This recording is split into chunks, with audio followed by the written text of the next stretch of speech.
오늘은 창세기 41장 46절에서 52절 구원을 이룰 때까지라는 말씀을 같이 보겠습니다. 지난주에 우리는 구원을 발견한 자가 나타나야 할 모습에 대해서 나누어 보았습니다. 첫 번째 모습은 구원을 즐거워하는 모습이었죠. 구원을 기뻐하는 것이었고, 둘째는 그 구원을 절대로 놓지 말아야 한다는 것이었죠. 오직 예수 그리스도가 나의 모든 선택권, 주권을 가지고 있다. 그래서 그것들을 기쁨으로 넘겨드리자라고 말씀을 드렸습니다. 더 나아가서 공개적인 모습을 통해서 우리의 삶에서 그러한 모습들을, 그런 구원을 받은 자의 모습을 나타내라라는 권면을 드렸고요. 그렇지만 우리는 한계가 있기 때문에 그 모습을 간직하기 위해서는 기도와 말씀 묵상이 필요하다. 성령의 인도하심이 필요하다라고 말씀드리며 하루에 3번 정도 기도를 하자라고 부탁을 드렸습니다. 생각보다 쉽지 않죠. 생각보다 쉽지 않죠. 저도 아침에 기도하고 점심에 기도하고 저녁에 기도하는 것들을 해보려고 했어요. 한 날도 있었고 못한 날도 있었어요. 그래도 하려고 노력을 했죠. 여러분은 어떻게 사셨는지 참 궁금하네요. 서로를 반성하면서 서로를 이렇게 징계하는 것이 아니라 서로 더 힘내자라는 말을 했으면 좋겠어요. 우리가 한 스텝에 모든 것을 다 밟을 수는 없잖아요. 차근차근 밟아나가는 거니까 하루에 3번 기도가 여러분들 삶에서 계속 이루어지기를 권면드립니다. 오늘은 지난주에 말씀 드린 대로 요셉을 통해서 본문의 말씀을 좀 묵상하려고 하는데요. 주제는 구원을 받은 자로서 구원을 이룰 때까지 어떻게 살아야 하는가라는 말씀을 하려고 합니다. 첫 번째 우리가 볼 내용은 요셉은 구원을 얻었지만 아직 완성되지 않았다, 이루어지지 않았다라는 말씀을 드리고 싶어요. 요셉은 참 특이한 삶을 살았던 인물입니다. 그는 지극히 존귀한 자녀 생활을 보냈어요. 그의 자녀 생활에 편애와 존귀를 받았습니다. 하지만 그는 지극히 열악하고 억울한 청소년기를 보냈어요. 사춘기 시절에 굉장히 지극히 열악하고 억울한 노예의 상태, 죄인의 상태의 모습을 보냈죠.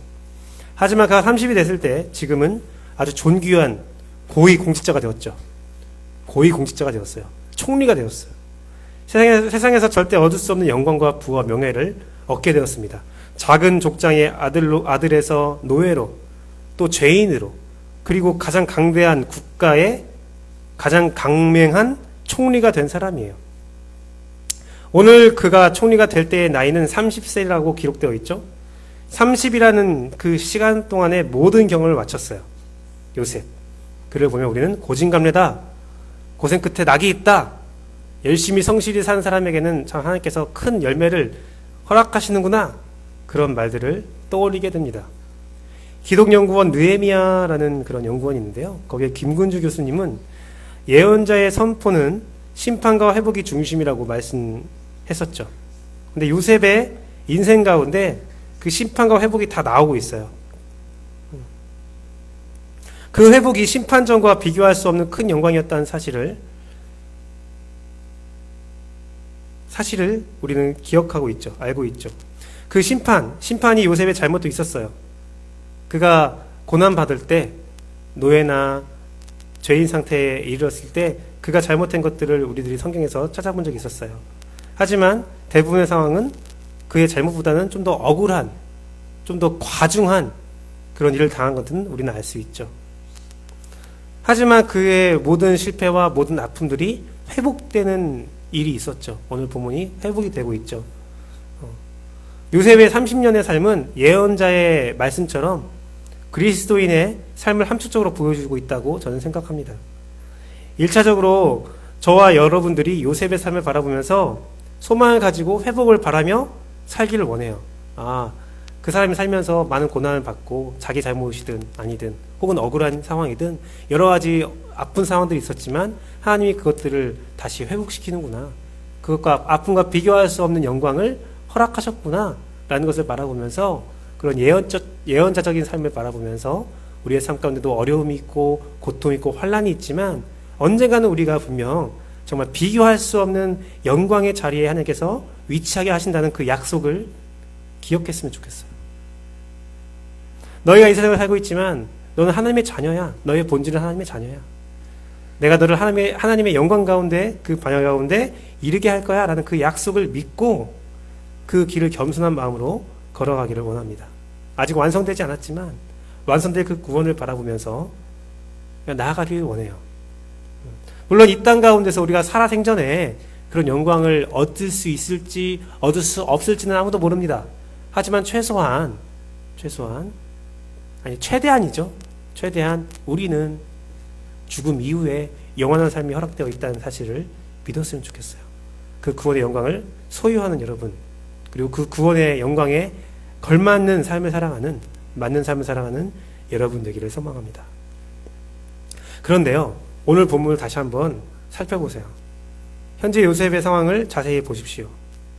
요셉은 우리에게 큰 소망을 주고 있는 것이 확실하지만 정작 자신은 조금 다른 감정을 가지고 있다는 것을 저는 좀 감지했어요. 그의 고백에 담긴 그의 마음을 함께 나누어 보기를 원합니다. 요셉은 흉년이 들기 전에 두 아들을 낳았어요.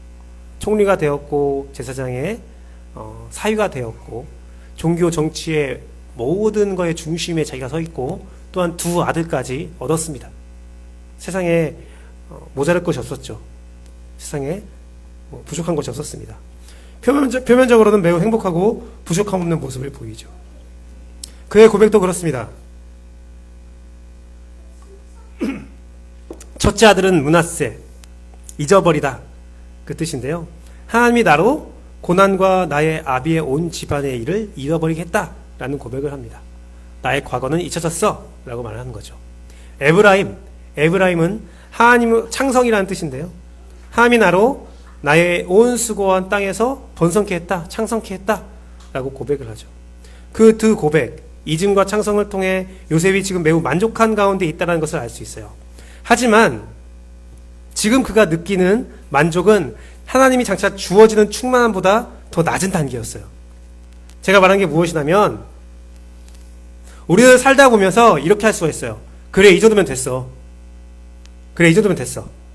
만족할 때가 있어요. 좀 아쉽지만 그래, 이 정도면 괜찮아. 이 정도면 다 됐어 라고 생각할 때가 있다는 거죠. 그런데 알고 보니까 하나님께서 더한 축복과 더한 평안을 예비할 때가 있다는 거예요. 난 이 정도면 됐어, 만족했는데 시간이 지나고 하나님은 더욱더 큰 은혜들을 준비하고 있었다라는 경험을 해본 경험이 있을 겁니다. 생각지도 못했던 하나님의 역사, 기대하지 못했던 하나님의 역사로 인해서 내가 생각한 것보다 내가 지금도 하나님으로부터 존귀함을 받고 있구나. 내가 하나님으로부터 더 존중함을 받고 있었구나. 내가 생각하는 것보다 하나님은 나를 더 사랑하시는 분이었구나 라는 것을 알 때가 있죠.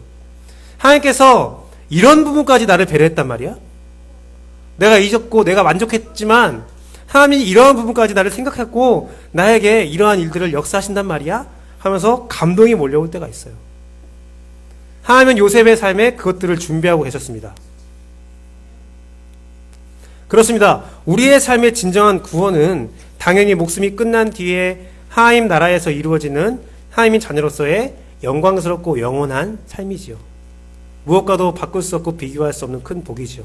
그런데 우리의 구체적인 삶 속에서도 하나님은 일정량의 구원을 준비하고 있다는 사실을 여러분이 기억하기를 소망합니다. 이 세상의 삶에서 어려움을 겪고 아픔을 겪는 문제에 하나님은 외면하지 않고 긴밀히 관여하시고 계시다는 거예요. 그런 하나님을 느끼는 여러분 되기를 소망합니다. 하나님은 당신의 삶에서 풀어야 할 실타래를 해결해 주기를 원하고 그 해결할 일들을 이루고 있다는 거예요. 요셉의 경우에는 내가 아버지 집을 잊었다, 내가 번성했다 라고 말을 하지만 하나님은 요셉의 집안의 문제에 개입할 준비를 하나씩 하고 계셨습니다. 요셉은 자신의 가장 큰 아픔을 잊었다고 고백합니다. 하나님은 우리가 어떤 큰 아픔에 대해서 영향을 받지 않고 극복하여 새로운 삶을 살기를 원하세요. 여러분이 과거의 상처에 머물지 않기를 원하세요. 과거의 문제에 갇혀 살기를 원치 않으세요. 요셉처럼 과거의 일들을 잊었습니다. 그 일들이 이제 나에게 어떠한 영향도 미치지 못합니다. 라는 고백을 하고 미래를 향해 살아가기를 원합니다. 하지만 그렇다고 해서 그 모든 것을 잊어버려라, 없는 것처럼 여겨라, 그것은 하나님의 뜻이 아니에요. 하나님은 고난을 지우고 넘어가는 분이 아니라 그 고난을 해결하시는 분이기 때문이에요. 해결하시는 분이기 때문이에요. 여러분, 회복이라는 것은요, 주님 안에서 회복이라는 것은요, 심판이 선행됩니다. 심판이 선행돼야 회복이 되는 거예요. 우리가 한 가지 간과하고 있는 사실이 복, 축복, 회복 말을 하면서 한 가지 간과하고 있는 사실이 바로 이거예요. 하나님은 회복을 얘기하면서 각종 예언서와 구약과 신약을 통해서 회복을 말씀하시면서 한 번도 심판을 걸은 적이 없어요. 심판이 있어야 회복이 있다는 거예요. 심판이라는 것이 주는 어감이 어떤 징벌을 생각하게 하기 때문에 심판이라는 단어를 말하기 싫어하는데요. 예, 그렇습니다. 심판에는 징벌이 있을 수 있습니다. 있을 수 있어요. 하지만 심판은 이꼴 징벌이다, 징벌과 같은 말이다, 그건 절대 아니에요. 절대 아니에요. 심판의 진정한 뜻은 무엇이냐면, 심판의 진정한 뜻과 과정은 하나님의 정의와 기준을 통해서 선악을 분별해서 판단하는 것입니다. 판단하는 거예요. 판단한 뒤에 징벌을 받을 자가 있고 상 받을 자가 나뉘게 되는 것 뿐이지, 심판은 징벌이다, 아니죠. 심판의 진정한 뜻은 하나님의 기준 가운데 선악을 판단하시는 거예요. 네. 그것을 통해서 하나님의 창조 질서를 회복하는 과정이 바로 심판이라는 겁니다. 창조 질서의 회복의 큰 그림 안에서 하나님의 백성, 하나님의 자녀가 되어서 그 본래적인 모습을 찾아서 영광과 평화와 기쁨과 행복이 넘치는 우리의 실제적이고 영원한 존재가 되는, 그것이 진정한 구원이라면, 가장 큰 그림의 구원이라면, 그 구원이 완성되는 날까지 우리가 이 세상에 살아가면서 우리의 삶에서도 우리의 문제를 하나님께서 크고 작은 심판을 하고 있다는 것을 기억하기 원합니다. 우리 안에 크고 작은 심판을 통해서 우리 삶 가운데 창조 질서의 회복을 이루어 주시고 우리의 문제들을 해결하고 있다는 거예요. 우리의 삶의 모든 부분에서 심판이 이루어지고 있다는 거예요. 심판이 이루어지는 것은 하나님의 판단이 이루어지고 있다라는 거죠. 그 판단을 통해서 여러분의 삶을 인도하고 여러분을 경고하기도 하고 축복하기도 하고 격려하기도 한다는 겁니다. 우리나 요셉이나 인생이 아직 끝나지 않았다는 상태, 아직 인생이 끝나지 않아서 하나님이 인도하고 있다는 사실, 하나님이 인도하고 있기 때문에 여러 가지 사건들이 아직 많이 남아있다는 사실을 우리가 기억해야 돼요. 여담이지만 그렇기 때문에 우리는 과거의 잘못들을 마주할 수 있다는 사실을 기억해야 합니다. 하나님의 심판 가운데 여러분이 했던 잘못된 과거들을 마주 볼 수 있어요. 과거에 내가 상처 주었던 일, 혹은 내가 상처를 받았던 일을 마주할 수 있다는 거예요. 난 잊었어 라고 생각하지만 사실은 잊지 않은 것이죠. 여러분은 그 일에 대비하는 여러분이 되기를 소망해요. 그래서 늘 사과를 준비하고 늘 만남을 대비했으면 좋겠어요. 그 만남, 그 해결이 이루어지지 않고 우리의 생이 끝날 수도 있어요. 하지만 우리는 하나님이 허락하셔서 그 과거의 문제들과 마주할 그 날을 대비하는 여러분 되기를 소망해요. 그래서 우리가 여러 사람을 대할 때 조심해야 되고 그 사람의 상처를 우리가 외면해서는 안 된다는 거죠. 그리고 그 날이 되었을 때에, 그 마주한 날이 되었을 때에 하나님의 능력으로, 하나님의 도움으로 그 문제가 해결되기를 간절히 바라고 기다리는 여러분 되기를 소망합니다. 우리가 요셉처럼 잊었다고 고백하는 사건들을 생각해 보세요. 여러분 다 있잖아요. 사실 지금이면 만족합니다 라고 말을 하지만 과거에 난 잊었어요, 그 과거의 문제가 나의 삶에 더 이상 영향을 미치지 않아요 라고 고백하고 있지만 고백하는 것 자체가 사실은 잊지 않았다는 증거잖아요.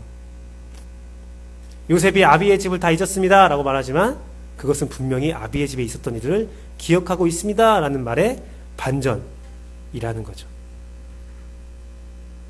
다만 내 인생에 이제 더 이상 그것들이 영향을 끼치진 않는다 라는 것 뿐이에요.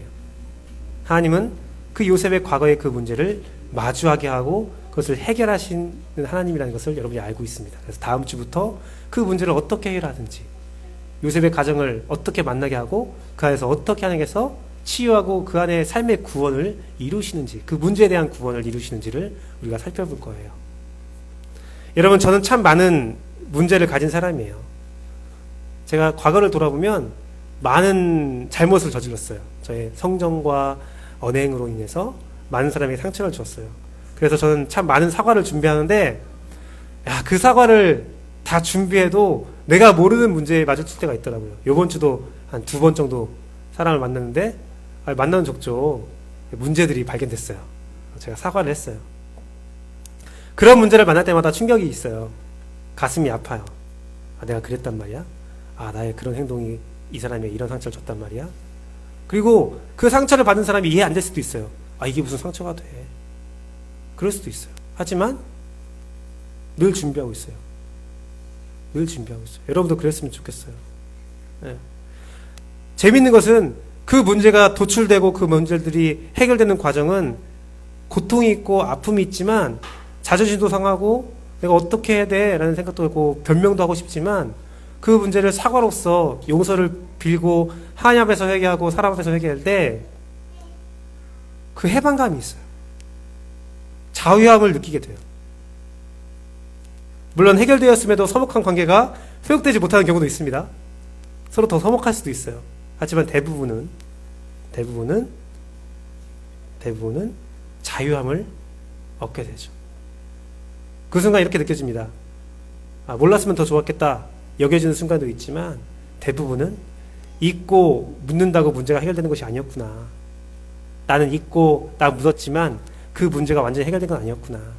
그래서 이렇게 도출되고 다시 해방되는 그 과정이 정말 중요하구나 라는 생각을 했어요. 요셉은 총리가 되면서 그가 받은 고난의 보상을 받았지요. 하지만 진짜 문제는 해결되지 않았다는 것이죠. 그는 자유하지 않았어요. 므낫세라는 이름을 통해서 자신의 아픔에서 해방되었다라고 말하지만 사실은 해방되지 않고 자유롭지 못했죠. 가정을 이루면서 또한 가정을 바라보면서 그의 아픔의 과정이 계속 도출되고 마음에 남아있었죠. 그것들을 하나님께서 허락해 주신다고 하는 겁니다. 즉 요셉은 인생의 구원을 얻었다고 생각하고 더 이상 바라는 것이 없다고 고백했지만 하나님께서는 요셉의 인생에 해결해야 할 문제를 기억하시고 바라보시며 그 문제의 구원을 계획하시고 이루었다는 겁니다. 우리도 마찬가지죠. 여러분의 마음속에 있는 문제, 트라우마, 해결되지 않은 것들, 지금으로 만족합니다. 지금으로 잊을 수 있습니다. 라고 고백하지만 어떤 방향이든 어떤 방법이든 하나님이 여러분의 문제를 해결하고 그 문제에 하나님께서 관심 갖고 있다는 사실을 여러분이 기억했으면 좋겠습니다. 물론 그 문제가 해결되지 않고 우리의 삶이 끝날 수도 있어요. 하지만 우선은 기대했으면 좋겠어요. 왜 기대하냐면 하나님은 당신이 생각하는 것보다 당신을 더욱더 잘 알고 계시기 때문이에요. 여러분 스스로가 하나님은 날 이만큼 사랑해 라고 생각하는 것보다 더 사랑하고 더 존중하고 있기 때문에 그래요. 우리가 문제를 품고 살고 문제를 하나님 앞에 고민하고 살 수밖에 없지만 우리가 다 잊었다고 말하고 고백해도 우리 안에 문제가 있지만 그 가운데 하나님께서는 여러분을 인도하고 있고 여러분을 주관하고 있다는 사실을 기억했으면 좋겠습니다. 그러면 우리는 어떻게 살아야 될까요? 하나님 앞에서 성실한 삶을 살아야 합니다. 요셉은 하나님의 구원이 이루어지는 날까지 그의 성실함을 잃지 않았어요. 그는 애굽의 온 땅을 순찰하였고 그 풍년의 때에 착실하게 양식을 저장하였습니다. 하나님께서 바로를 통해 예언하신 일을 해석한 사람으로서 믿음을 가지고 흉년의 때를 또 멸망의 때를 대비한 것이죠. 그런데 하나님 앞에서 성실하게 삶을 살아가는 이유는 무엇이었냐면 자신의 부와 자신의 명예를 추적함이 아니라 하나님의 말씀 때문에 그 멸망의 때를 대비하기 위함이었다는 것이죠. 신약에서는 이 삶의 방법을 한 가지 말로 규정하였습니다. 그것이 무엇이냐면 하나님을 사랑하는 삶입니다. 하나님을 사랑함으로 하나님께서 나에게 주신 삶의 여정을 성실하게 살아가는 것이죠.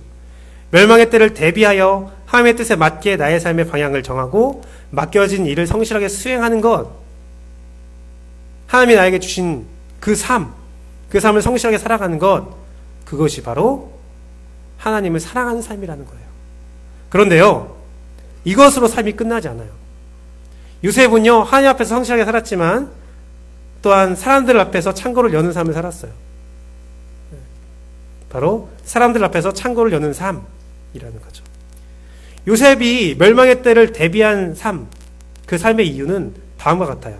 본문 55절부터 57절의 모습을 보면 드디어 기근이 닥쳐옵니다. 기근이 닥쳐올 때에 온 땅의 백성이 바로에게 부르짖었다고 되어 있어요. 그러자 바로가 요셉에게 가라고 말을 하고 요셉은 그의 외침에 모든 창고를 열고 애굽 백성을 구하였고 이집트 백성을 구하였고 온 세상의 다른 나라의 백성들도 구했습니다. 바로의 고민을 해결해 준 요셉, 한 사람을 구했죠. 한 사람을 구한 요셉은 더 나아가 이집트 백성들을 구하고 더 나아가 온 나라 백성을 구하게 됩니다. 이 구조 어디서 본 것 같지 않아요? 이 구조, 한 사람을 구하고 그 나라를 구하고 온 열방을 구하는 이 구조, 사도행전에 나와 있죠. 예루살렘과 온 유대와 사마리아 땅끝까지 이르러 복음을 전하라. 확산력이 있죠. 사람 앞에 창고를 여는 삶, 하나님 앞에서 살아가는 삶은 이런 확산력이 있다는 거예요. 물론 과정상 돈을 주고 양식을 팔았어요. 하지만 그것은 제어를 통해서 7년간의 시간을 버텨야 함을 아는 요셉의 어떤 선한 방법이었다는 거죠. 오해하지 마십시오. 제가 그 확산력을 말해서 여러분의 영향력이 커져야 된다, 그것을 말하는 건 아니에요. 그건 아니에요. 다만 여러분이 정말 옆 사람, 이웃 사람들 위해서 살아갈 때, 그 이웃을 위해서 창고를 열 때에 그 역사를 하나님께서 어떻게 쓰신지를 보여주는 거지, 여러분이 어떻게 돼야 된다, 그 결과가 어떻다라고 단정지어 말하는 것은 아니라는 것을 기억했으면 좋겠습니다. 중요한 것은요, 풍년의 시절 하나님 앞에서 성실하게 삶을 살아온 이유가 그 흉년의 때에 이웃을 위한 것이라는 사실이에요.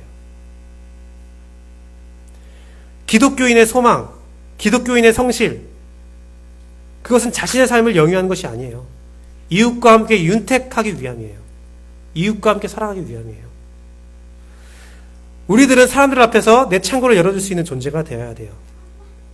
사실 이때쯤 됐으면 요셉은 뭐든 될 수 있는 권세를 가졌다고 해도 무방합니다. 사실상 온 나라의 생사 이탈권은 요셉이 소유하고 있어요. 요셉의 키에 온 열방의 목숨이 달려 있어요. 하지만 요셉은 이를 통해서 자신의 욕구를 해결하지 않았어요. 자신의 성실함의 대가를 요구하지도 않았어요.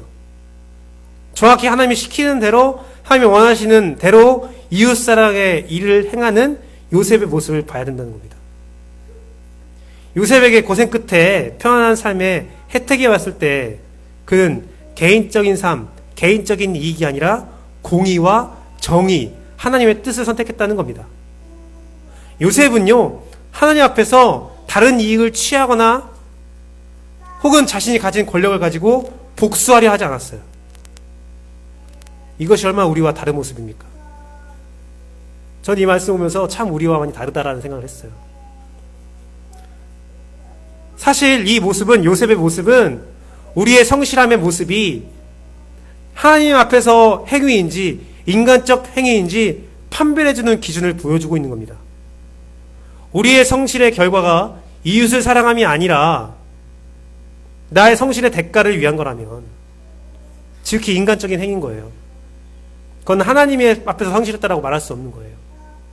고생 끝에 갖은 열매를 가지고 내 삶을 기뻐하고 개인의 삶을 기뻐하고 개인의 삶을 만족하고 고생했다는 데를 생각하며 복수하거나 내가 고생했으니까, 내가 성실했으니까 이건 내 거야, 내 소유를 주장하거나 이웃을 돌아보지 않거나 하나님의 정의를 싫어하지 않는다면 그 사람은, 그런 당신은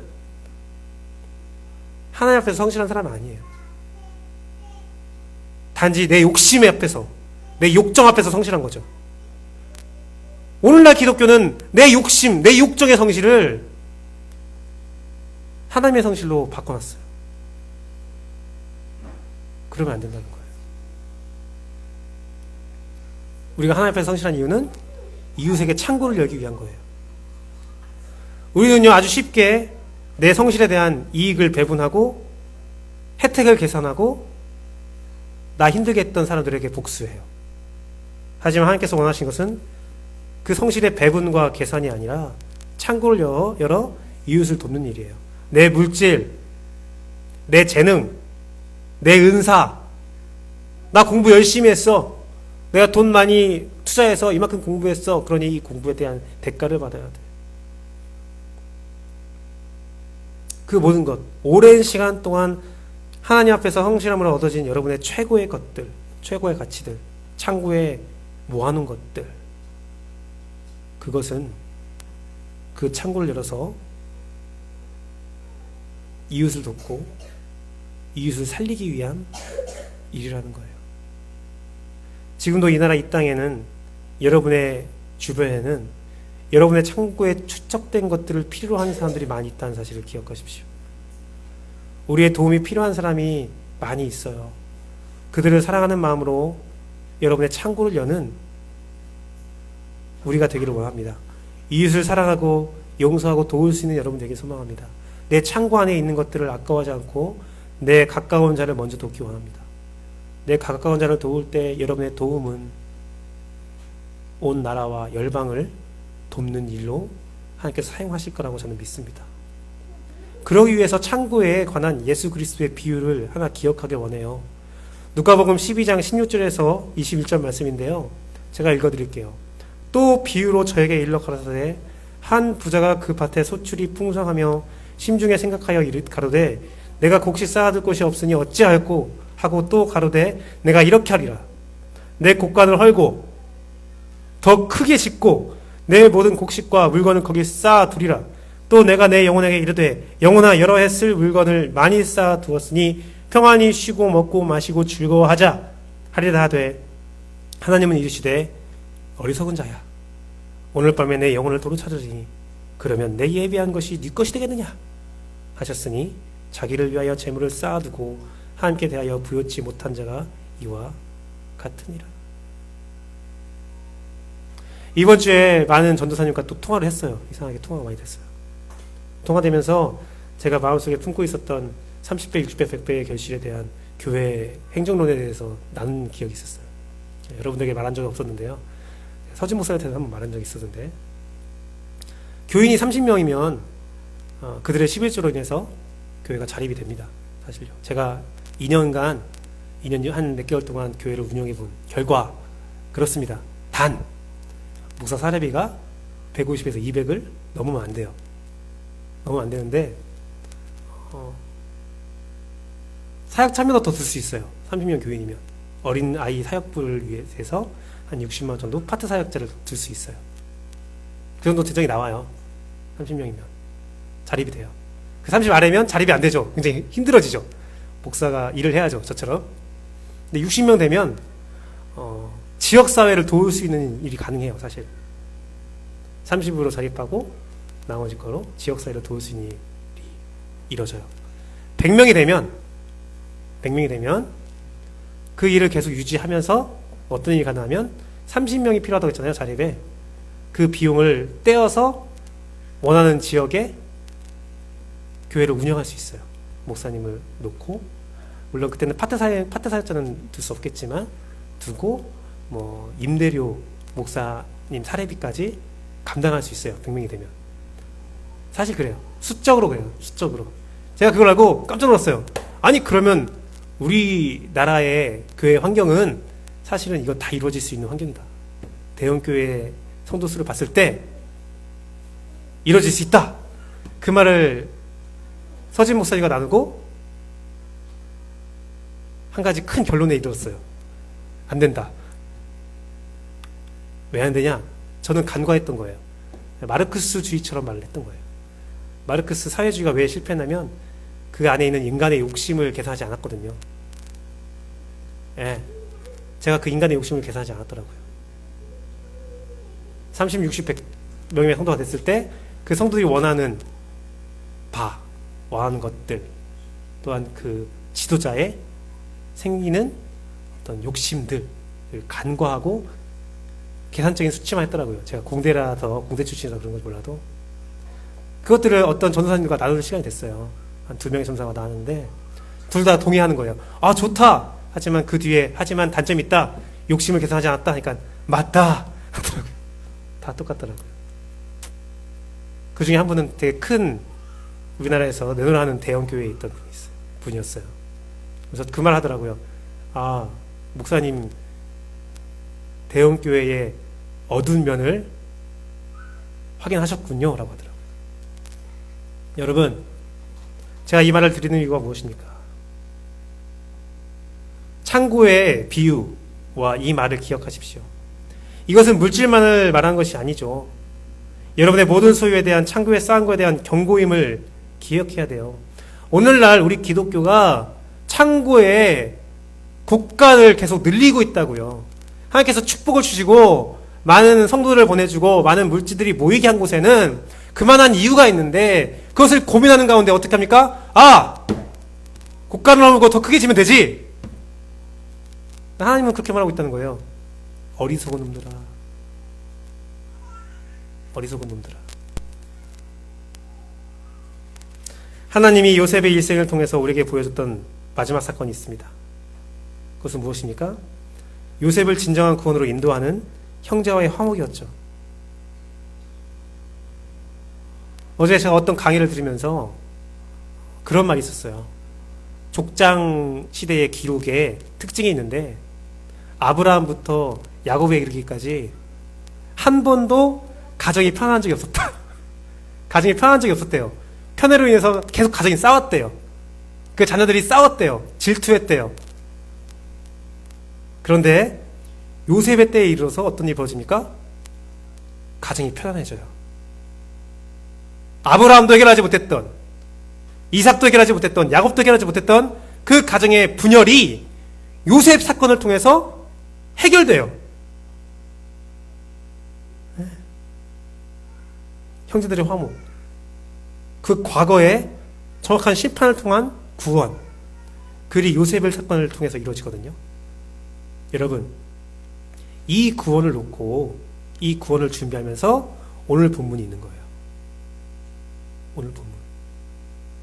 요셉의 성실함, 이웃에게 창고를 여는 그 결심, 그 전에, 그 후에 하나님의 진정한 삶의 구원, 누구도 해결하지 못했던 것들이 해결이 된다고요. 그게 어떤 겁니까? 하나님은 요셉을 시험했다라고 볼 수 있어요. 요셉은 이와 같은 상황에서 고민하지 않았다고 생각하지 않습니다. 고민했을 겁니다. 그는 여러 가지 생각이 들었을 거예요. 그러니까 총리가 되어서 이제 흉년이 다가올 때, 흉년이 몇 년 뒤에 다가오는 걸 알고 있었을 거예요. 칠년의 풍년이 끝나가는 시점에서 이제 흉년이 다가온다. 이 흉년이 이 풍년을 다 집어삼킬 거야. 알고 있었어요. 그때 요셉은 고민이 됐을 거예요. 이제 내가 행복하게 살아갈 수 있을까? 이제 나를 위해 한번 살아볼까? 이것을 한번 이용해볼까? 하나님이 나에게 이런 것을 예언을 준 것은 나를 위함일지도 몰라. 내가 성실하게 행했으니까 내가 조금 이득을 봐도 되지 않을까? 내가 열심히 한 거 아니야? 내 창고를 좀 넓혀볼까? 내가 가진 힘으로 가나안에 들어가 형제들에게 앞에서 선포할까? 니들이 나를 이렇게 만들었지만 나는 이렇게 되었다. 나를 사랑하는 하나님이 나에게 이러한 힘과 권리와 창고를 늘려주었다! 라고 말할까? 고민됐을 거예요. 하지만 그는 하나님 앞에서 성실함과 이웃을 향해 창고를 열었던 모습을 보여줍니다. 하나님께서 허락한 일만 하며 자신이 이룬 꿈의 주인 자리를 포기합니다. 주권을 포기해요. 사실 요셉의 가장 큰 시련과 가장 큰 시험은 언제 있었냐면 총리가 된 이후에 이루어진 거예요. 노예와 죄인 상태에서 고난이었다, 그것이 시련이었다? 아니요. 요셉의 가장 큰 시련은 그 고난을 다 이기고 총리가 되었을 때예요. 한국 교회, 한국 기독교 역사, 또 여러분의 삶, 언제가 가장 큰 시련인 줄 아세요? 내가 힘들 때, 내가 가진 게 없었을 때, 우리가 어려울 때? 아니요, 그때는 축복이었어요. 우리가 가졌을 때, 내가 이루었을 때, 그때가 진정한 시험의 시작임을 기억하십시오. 세상에서 가장 큰 부와 명예를 얻었을 때가 하나님의 가장 큰 시련이었어요. 그 위기에 요셉은 하나님 앞에서 성실을 선택하고 이웃사랑으로 그 시련을 극복합니다. 총리로 살 것인가? 하나님의 백성으로 살 것인가? 그 시련에, 그 시험에 요셉은 하나님이 원하시는 대답을 드렸고, 이를 통해 요셉은 하나님 나라의 구원에 이르기 전에 그의 삶의 가장 큰 문제를 해결받는, 형제와의 화목을 얻는 그 평안을 얻게 됩니다. 말씀을 맺도록 하겠습니다. 모든 사람들은 삶 속에서 자신만의 아픔을 경험하고 극복하며 살아가고 있습니다. 물론 아픔을 극복하지 못하고 비정상적으로 사는 사람들도 있습니다. 그가 잘못한 것이 아니지요. 다만 그 아픔이 너무 크기 때문에 극복하지 못했을 뿐이지요. 잊지 못했을 뿐이겠지요. 여하튼 극복한 사람의 고백은 대부분이 둘로 나누어지죠. 극복한 사람의 한 분류는 잊어버렸다, 그것이 나에게 영향을 미치지 못한다 이제는, 그렇게 고백한 사람이 있고, 한 분류는 진짜로 해결된 사람이 있어요. 잊어버렸던, 해결되었던, 더 이상 과거의 문제가 인생에 영향을 미치지 못한 상태가 된 것, 전 여러분들이 그 두 가지의 은혜가 다 있기를 바랍니다. 하지만 궁극적으로 여러분들이 잊은 것이 아니라 그 문제가 해결되어서 고백하는 여러분 되기를 소망해요. 그런데 오늘 요셉의 삶을 보니까 그것이 궁극적으로 해결되기 위해서는 하나님 앞에서 아름다운 삶의 모습이 필요했어요. 여러분 삶이 이러한 아름다운 삶을 닮아서 하나님의 구원을 이 땅 가운데 보여주는 삶이 되기를 원해요. 여러분이 잘 먹고 잘 살아도 과거의 문제들이 해결되지 못한다면, 앙금이 남아있다면 그것은 세상에 아름답지 못한 삶이 될 수 있어요. 그렇기 위해서 여러분의 삶을 하나님의 심판대에 올리는 여러분들에게 소망합니다. 그 하나님의 심판대에서 올바른 헌신으로 그 삶이 증명되기를 원해요. 여러분이 하나님 앞에서 성실한 삶, 또한 이웃에게 창구를 열어주는 삶이 되길 원해요. 즉 예수 그리스도가 선포한 거죠. 하나님을 사랑하고 그 사랑으로 이웃을 사랑해라. 그것이 무엇입니까? 오늘 요셉이 보여준 하나님 앞에서 성실하게 살아가고 그 얻어진 창고를 이웃에게 여는 삶이 바로 예수님이 말씀하셨던 하나님을 사랑하고 이웃을 사랑하라는 거예요.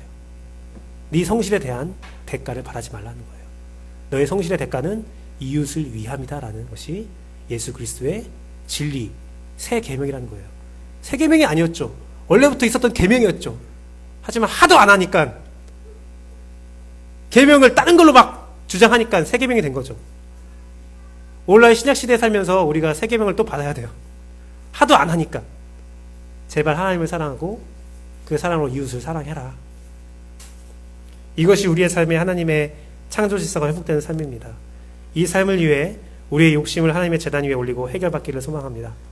말씀 묵상과 기도를 통해 우리를 정결케 하고 성령님의 인도함을 받기를 소망합니다. 그래야 우리가 거룩한 삶을 영위하며 완전한 구원과 삶의 구원을 둘 다 이룰 수 있기 때문입니다. 물론 삶에서 세세한 구원이 없을 수도 있어요. 삶에서 좌절하고 마음먹은 대로 되지 않고 하나님 앞에서 나의 모습이 한심하고 부끄럽게 느껴질 수 있어요. 내가 욕심을 다 버리고 이웃을 위해 살았는데 나의 삶이 전혀 나아지지 않을 수도 있어요. 때로는 내 안의 욕심이 너무 추악해 보일 수도 있어요. 이러한 삶은 너무 어려운 삶이라고 포기하며 잊고 살 수도 있어요. 추락한 나의 모습, 삶의 모습과 초라한 나의 현실에서 고개를 떨구어지고 잠이 오지 않고 잠을 자다가 이불을 발로 차는, 이불킥하는 인생이 될 수도 있어요. 우리에게는 이렇게 다양한 사건들이 있어요. 다양한 상황들이 있어요. 하지만 그 상황 가운데서도 그 가운데 흐르는 하나님의 사랑, 원수 되었을 때, 우리가 가장 악한 모습이 되었을 때, 가장 처절한 모습이 되었을 때, 가장 낮은 모습이 되었을 때 우리를 위해서 목숨을 바친 예수 그리스도의 사랑을 기억하세요. 그렇다면 우리는 다시 하나님 앞에서 성실하고 이웃을 사랑하는 그 삶에 다시 도전할 수 있는 거예요. 끊임없이 도전하세요. 다시 힘을 내세요. 내 인생이 뜻대로 이루어지지 않아도 평안하고 감사함으로 성실하게 하나님 앞에서 살아갈 수 있으며 이웃을 사랑하며 내 창고를 열 수가 있어요. 나 힘들 때 시련을 준 자를 용서할 수 있어요. 예수 그리스도의 사랑을 여러분이 기억한다면요. 진짜 기억한다면요. 그 시작이 주변 사람에서부터 범위가 넓어질 수 있어요. 그럴 수 있다고 저는 확신해요. 여러분 그렇게 살기를 원해요. 주님 앞에 그렇게 나아가 여러분의 삶의 문제를 다 해결받는 여러분 되길 소망해요. 이 말씀을 꼭 기억하십시오. 여러분이 인생의 가장 큰 영광이 이르렀을 때에 비로소 진정한 시험이 시작된다는 사실을 여러분이 기억하십시오. 우리 함께 찬양하고 기도하도록 하겠는데요. 우리 찬양 주님과 같이 함께 찬양하도록 하겠습니다. 하고 말씀을 가지고 기도하도록 하겠습니다.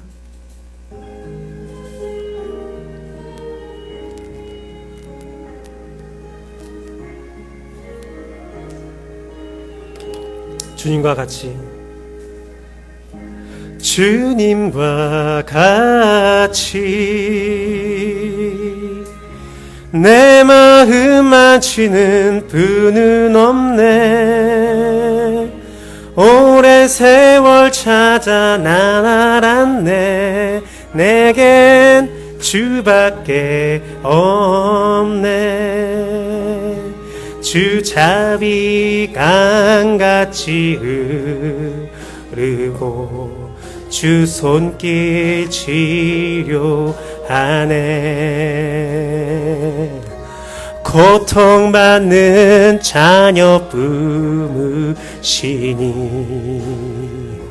주밖에 없네. 주님과 같이 내 마음 만지는 분은 없네. 오랜 세월 찾아 난 알았네. 내겐 주밖에 없네. 이 시간 말씀 묵상하시면서 함께 기도하고 찬양했으면 좋겠습니다. 주님과 밖에 없습니다. 여러분의 고난 가운데, 아픔 가운데 주님은 여러분을 만지셨습니다. 여러분을 회복시키고 여러분을 구원의 반열로 인도하십니다. 주님이 하신 겁니다. 그 안에서 여러분이 하나님 앞에 성실함을 가지고 살아갔을 때에 어떠한 귀한 열매가 있을 겁니다. 그 열매는 여러분 것이 아닙니다. 그 열매를 소유함이 가장 큰 시련임을 기억하십시오. 세상의 관점으로 보면 그것을 소유해야 돼요. 마땅해요. 하지만 하나님의 관점에서는 그것을 허락한 이유가 있다는 것입니다. 이웃을 향하여 창고를 여십시오. 요셉과 같이 성실하고 요셉과 같이 이웃에게 창고를 여십시오. 그러면 진정한 구원이 여러분께 허락될 겁니다. 주의 자비가 허락될 겁니다. 그 이유는 주님과 같이 내 마음을 아시고 내 마음의 문제를 정확히 진단하시는 분이 없기 때문이에요. 여러분의 상태를 알고 생명을 다하여 십자가 보혈로 여러분을 구원하신 분이 여러분의 삶의 문제를 정확히 알고 계십니다. 이 시간에 다시 한번 고백하고 함께 기도하도록 하겠습니다. 주님과 같이 함께 찬양할게요. 주님과 같이 내 마음 만지는 분은 없네. 오랜 세월 찾아 난 알았네. 내겐 주밖에 없네. 주님과 같이 주님과 같이 내 마음 만지는 분은 없네. 오랜 세월 찾아 난 알았네. 내겐 주밖에 우리 함께 주여 한번 크게 외치고 함께 기도하겠습니다. 주여! 오 하나님 감사합니다. 주의 은혜와 은총으로 아버지 주님을 바라보며 주 안에 아버지 살아갈 수 있게 하심을 감사